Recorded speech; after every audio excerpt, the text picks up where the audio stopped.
बीते 19 अक्टूबर को कंकड़बाग थाना अंतर्गत शालीमार मोड़ स्थित एक मोबाइल दुकान में रखा लाखों का सामान और 20 से 25 हजार रुपया चोर उड़ा ले गए थे, जिसके बाद कंकड़बाग थाने में मोबाइल दुकानदार द्वारा थाने में एफआईआर दर्ज कराई गई। थाने में रिपोर्ट दिलाने पश्चात थाने द्वारा एक टीम का तुरंत गठन किया गया और जांच शुरू किया। वहीं आज इस मामले की पुष्टि करते हुए पटना पूर्वी के एसपी प्रमोद कुमार ने बताया कि इस मामले में कंकड़बाग पुलिस ने 4 लोगों को हिरासत में लिया है, जिसमें 2 लोगों को मुख्य आरोपी राजेश शाह और गुड्डू महतो बताया गया है। आपको बता दें, गिरफ्तार अपराधियों के पास से लूट के लगभग सभी मोबाइल फोन को बरामद कर लिया गया है। वहीं इन लोगों के पास से चोरी करने वाले सामान, कटर, पेचकस जैसे सामान के साथ 15,000 रुपये भी बरामद किया गया है।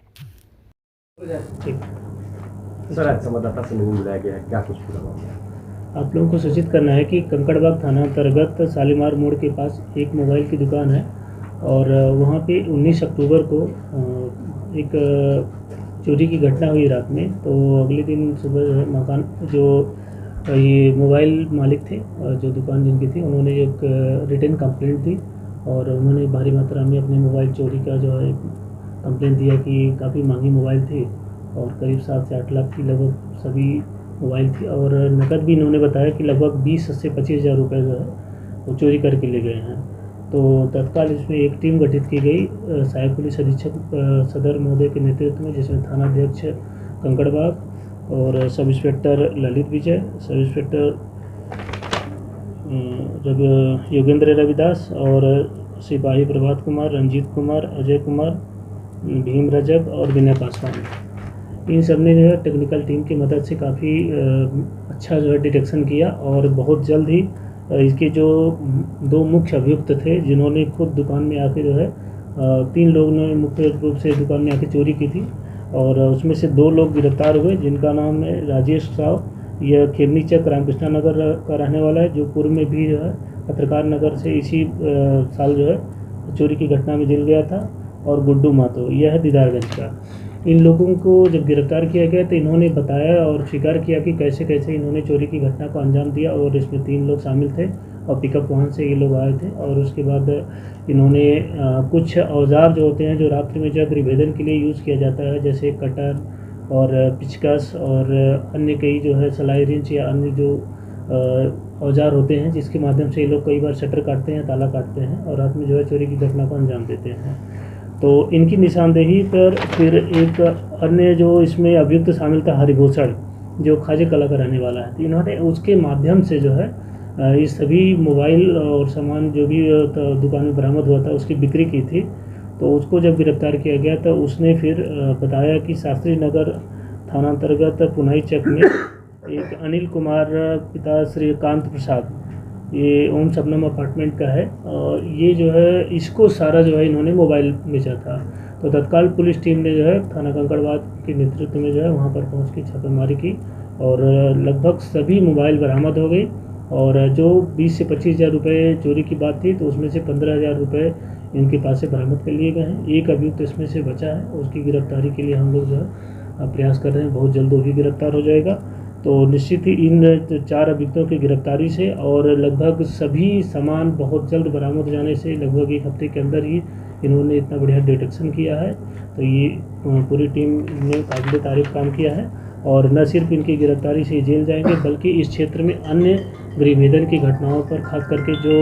हमारे शॉपिंग कॉम्प्लेक्स हैं या बिजनेस से संबंधित दुकान है या बाज़ार है, उनमें सुरक्षा का भाव उत्पन्न होगा और निसंदेह ही जो है इन अपराधियों को जो है जो अन्य इसके साथी हैं उनका मनोबल डाउन होगा। सर, पिकअप का उपयोग किस तरह से करते थे, क्योंकि जो जानकारी मिली है कि पिकअप के आर में ही ये दुकानों का शटर काटकर उस दुकान में घुस जाएगा? देखिए, पहले भी हम लोगों को कुछ जो अपराधियों को भेजे थे, खास करके जो नदी थाना से संबंधित कुछ अपराधी थे जो सिटी क्षेत्र से हम लोग भेजे थे, तो ये अक्सर क्या करते हैं रात में या तो ऑटो में, नहीं तो अक्सर क्या करते हैं पिकअप वगैरह में मजदूरों या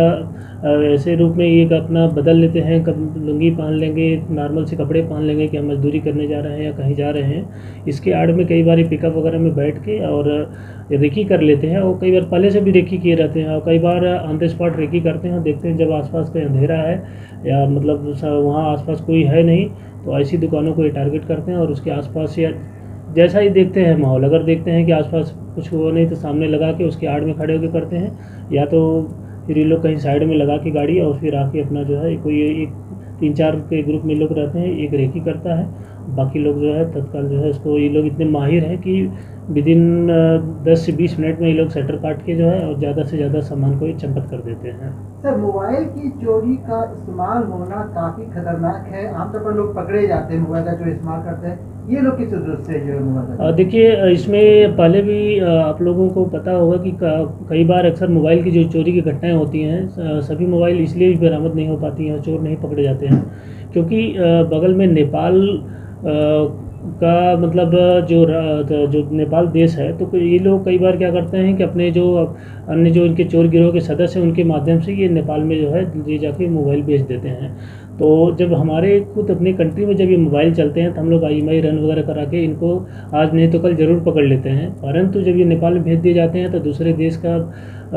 हम लोग IMI रन नहीं करा पाते हैं। इस वजह से कई बार ये पकड़े नहीं जाते हैं और हमेशा ये इसी फिराक में रहते हैं। लेकिन थाना ने बहुत बढ़िया काम किया है, इन्होंने तत्काल कार्रवाई करते हुए और इसको बाहर जाने से पहले ही जो है इसको केस को उद्भेदन किया है। क्या पूछताछ में ये लोग बताए हैं कि जो सप्लायर थे वो नेपाल तक भेजा? हाँ, इन लोगों ने बताया है और इसके पहले भी हम लोग कई घटनाओं का जो उद्भेदन किया उसमें भी ये लगातार बात आती रहती है कि अगर इनको तत्काल समय रहते इनके जो है उद्भेदन हो जाता है तो हम लोग सामान की रिकवरी भी कर लेते हैं, अदरवाइज़ फिर ये नेपाल जब बेच देते हैं तो वहाँ से सामान की रिकवरी कराना बहुत मुश्किल हो जाता है।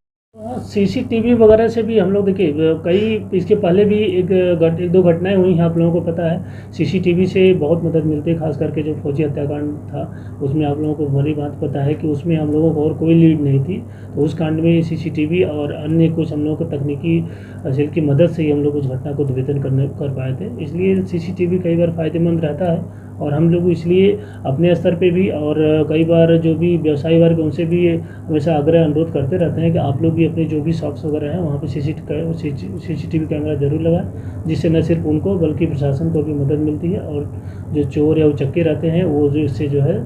हतोत्साहित होते हैं। इस मामले में भी CCTV